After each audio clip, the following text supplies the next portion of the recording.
আসসালামু আলাইকুম। একজন মুসলিমের জীবনে নামাজ আসলে কতটা গুরুত্বপূর্ণ? একজন মুমিন ব্যক্তির অন্যতম গুণবলী হলো নামাজ।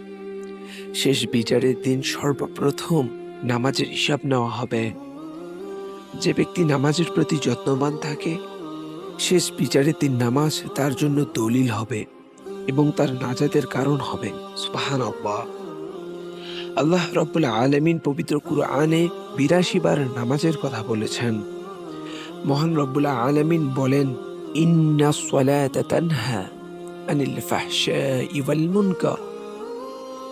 নিশ্চয়ই নামাজ অশ্লীল এবং মন্দ কাজ থেকে বিরত রাখে।